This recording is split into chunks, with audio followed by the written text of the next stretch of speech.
এই মুহূর্তে আপনার জীবনে সবচেয়ে গুরুত্বপূর্ণ কি? আপনি এখন বেঁচে, সেটাই তো। সদ্গুরু, সে তো ঠিক আছে, কিন্তু আমার কাছে কয়েক হাজার টাকার একটা বান্ডিল আছে, জানি না সেটা কিভাবে রক্ষা করব। সেটা ঠিক আছে, সেটাও গুরুত্বপূর্ণ এখন, কিন্তু এখন সবচেয়ে বেশি গুরুত্বপূর্ণ কি? আপনি বেঁচে আছেন, তাই নয় কি? যেহেতু আপনি বেঁচে, তাই আপনার পরিবার, আপনার টাকা, আপনার দেশ গুরুত্বপূর্ণ হয়ে উঠেছে, ইত্যাদি কত কিছু গুরুত্বপূর্ণ হয়ে উঠেছে শুধুমাত্র আপনি এখন বেঁচে আছেন বলেই। আর এটাই সবচেয়ে গুরুত্বপূর্ণ যে আপনি এখন বেঁচে আছেন, সেটাই আপনার জীবনে এখন সবচেয়ে গুরুত্বপূর্ণ। তো ধরুন ধরুন কাল সকালে আপনি ঘুম থেকে উঠলেন।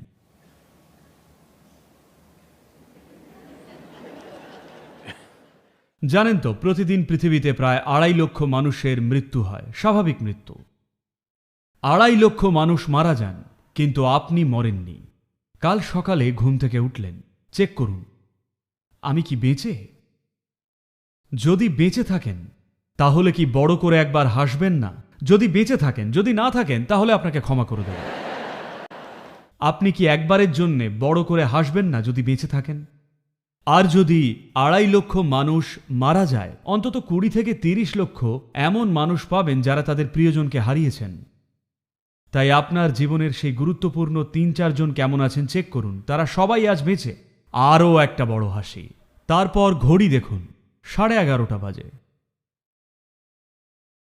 এখনো বেঁচে আছেন। এটাকে ঠাট্টা ভাববেন না। এখানে যা চলে যাচ্ছে তা কিন্তু সময় নয়, আপনার জীবন। শুধু ঘড়ির কাঁটাটা ঘুরছে না, আপনার জীবন বয়ে যাচ্ছে। আর এখন 12টা বাজে, আপনি এখনো বেঁচে।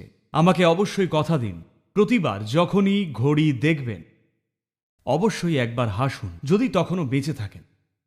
যদি মারা যান তবে আপনি মাফ। কিন্তু অনেক মানুষ রাস্তা দিয়ে এমনভাবে হাঁটছেন যেন তারা মৃত্যুশয্যার ভঙ্গিমাটা প্র্যাকটিস করছেন। চিন্তা করবেন না, সেটা স্বাভাবিকভাবেই আসবে। মৃত্যু দারুণ এফিশিয়েন্ট, এর জন্য প্র্যাকটিস লাগে না।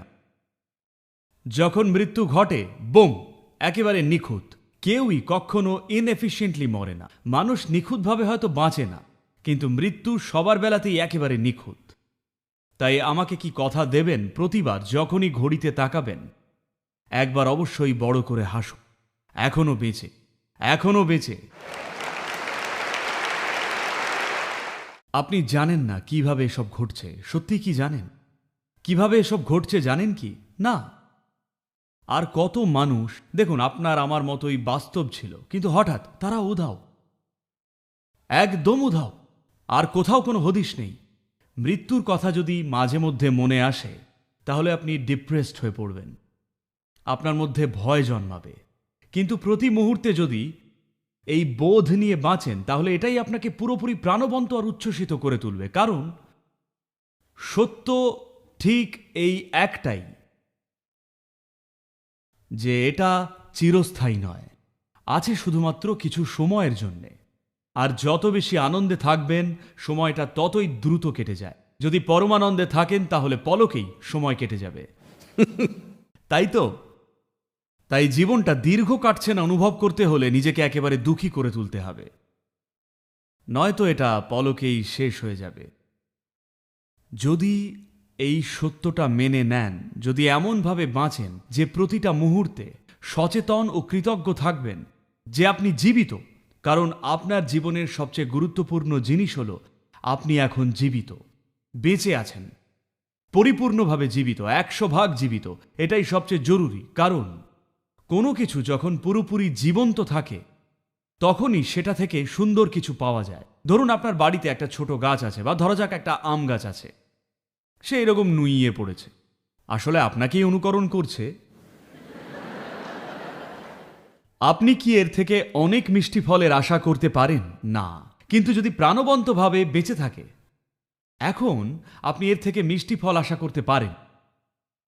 কাউকেই গিয়ে একটা জীবন্ত আম গাছকে শেখাতে হয় না প্লিজ মিষ্টি ফল দিও। সে নিজে থেকেই ফলে ভরিয়ে দেয়, তাই না? বরং শেখাতে হয় দুঃখী মানুষদের, প্লিজ আপনি ভালোবাসুন, প্লিজ মানুষের সঙ্গে ভালো ব্যবহার করুন, একটু নম্র হন, এইটা করুন সেইটা করুন। এইসব শেখানোর দরকার পড়ে, কারণ কোনোভাবে আপনি অর্ধেকটা জীবন্ত। যদি উচ্ছ্বসিতভাবে জীবন্ত হন তাহলে স্বাভাবিকভাবেই মানবিক চেতনা থেকে মিষ্টত্ব ঝরে পড়বে জীবনের প্রতিটা মুহূর্তে। আমরা জানি না আপনি কি মহৎ কাজ করবেন বা করবেন না। আমরা জানি না আপনি মাউন্ট এভারেস্টে উঠবেন কি না। আমরা জানি না আপনি মিস্টার বোল্টের চেয়েও দ্রুত দৌড়তে পারবেন কিনা। আমরা জানি না আপনি পৃথিবীর সবচেয়ে ধনী নারী বা পুরুষ হবেন কিনা। কিন্তু এই একটা জিনিস আপনাকে অবশ্যই করতে হবে। এই একটা জিনিস আপনার প্রাপ্য। এই একটা জিনিস 100% আপনার হাতে। সেটা হলো আপনি এখানে আনন্দে ভরা এক মানুষ হিসেবে বাঁচতে পারেন। এইটুকু আমাদের সবার জন্যই সম্ভব। আমাদের চারপাশের জগৎকে ঠিক করার ক্ষমতা নানান বাস্তবতার উপর নির্ভর করে। কিছু জিনিস কাজ করে, কিছু জিনিস কাজ করে না, কারণ এতে অনেকগুলো শক্তি জড়িত। কখনো শক্তিগুলো আমাদের পক্ষে কাজ করে, কখনো কখনো করে না। কিন্তু আমাদের জীবনে আমাদের সাধ্যের মধ্যে যা কিছু আছে তা কি করব নাকি করব না, তা নির্ভর করে একটা জিনিসের ওপর। সেটা হলো আপনার আনন্দ একেবারে স্বনির্ভর কিনা। এর মানে আপনার কষ্ট পাওয়ার কোনো ভয় নেই। একমাত্র যখন আপনি কষ্ট যন্ত্রণার ভয় পান না, তখনই সাহস করে জীবনে পুরো দমে এগোবেন আর জীবনে যা কিছু করতে পারেন তা করবেন। আমাদের জীবনে যা আমরা করতে পারি না তা না করলে কোনো সমস্যা নেই, কিন্তু আমরা যা করতে পারি সেটাও যদি না করি তাহলে তো আমাদের জীবন একটা বিপর্যয়। আমার ইচ্ছে আর আশীর্বাদ এটাই যে আপনারা যেন এমন বিপর্যয় না হয়ে ওঠেন। যা কিছু আপনি করতে পারেন তা যেন এই জীবনেই পারেন। যদি সেটা হতে হয়, তার জন্যে যে মৌলিক পরিবেশ দরকার তা হলো আপনি যেন নিজের স্বভাবেই একজন আনন্দময় মানুষ হন। কটা বাজে বেশ? আমি এখনো বেঁচে, আর আপনারাও। Thank you, thank you.